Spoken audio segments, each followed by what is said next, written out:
The CDC reports there are now more than 10 times as many confirmed measles cases in 2019 as there were in all of 2010.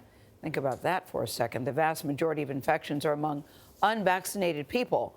Our Dr. Jon LaPook was at the New York State Capitol yesterday, where protesters, including a member of the Kennedy family, gathered to fight a bill to end religious exemptions for vaccines. Dr. LaPook has been looking into where some of this misinformation is coming from.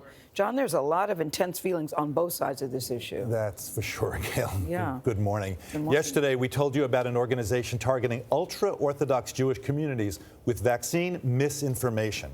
A few hours later, we went to a rally held by vaccine opponents, including Robert F. Kennedy Jr., and at times, it was testy. The reason they call you anti-vaxxers and me an anti-vaxxer is it's a way of shutting us up. Robert F. Kennedy Jr. spoke to a crowd of around 250 people on Tuesday. After his speech, we pulled him aside. How in the world can we justify mandating a medical intervention when we have no idea what the downside risks are? How can you even do that as a doctor, as a physician? And you feel that we have absolutely no idea what the downside is with all the studies that have been done? The more than 25 that have been looking for and shown no link between MMR and autism? Oh, yes, my daughter has autism. In an op-ed last week, two of Kennedy's siblings and a niece slammed him for his stance on vaccines. They accused him of putting children at risk and said his work is having heartbreaking consequences. The CDC says there are currently more than 800 cases of measles in the United States. The measles vaccine was introduced in 1963, and by 2000, the virus was considered eliminated here. How many people in this room do not believe that the information coming from the Centers of Disease Control is correct about vaccines? All of us. We were there as some of the protesters met a legislator.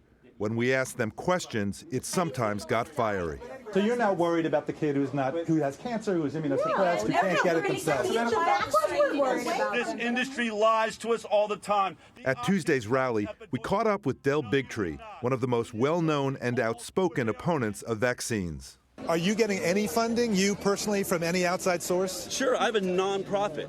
We took a look at the 2017 tax filings for Bigtree's nonprofit and found in 1 year his contributions went from just over $120,000 to more than $1.4 million. Is that from multiple different donors, or one? Yes. Is there one biggest one? Multiple different donors. Do you have a main one who is the biggest donor? No.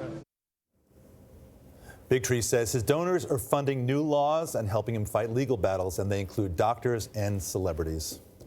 Who were marveling. Does he have to disclose who his donors are? I asked him, who are they specifically, and who's the biggest one? He said, well, I don't get into all of that. So. No, we clearly didn't want to answer the question, but we were marveling about your story yesterday, John. What's your big takeaway after all of this? You know, Gayle, it's very complicated, obviously, but one thing is, I think we have to find... The science is not complicated. The science is not, but there's common ground, and the common ground is we all love our kids. Right. We would do anything for our kids. We all want them to be healthy. I spoke with a lot of the protesters yesterday. They love their kids.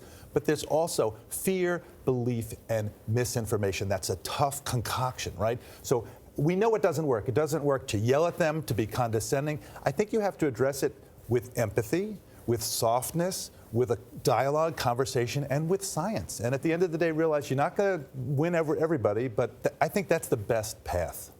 But what's the response when people don't believe the science and the facts? You know, that's what is so troubling here. It's tough, but you know what we found in this CBS Sunday Morning piece that we did on Sunday? What? There's a place in the Northwestern Oregon called Boost.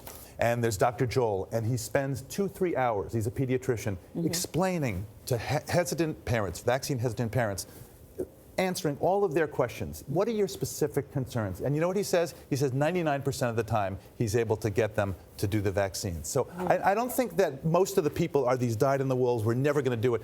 They're scared. They love their kids. They're fearful. A lot of them have kids or know somebody who had an injury following a vaccine. They link the two together, and there's no way to get rid of that belief. Belief is such a powerful thing. Thank you, John. Thank you, John.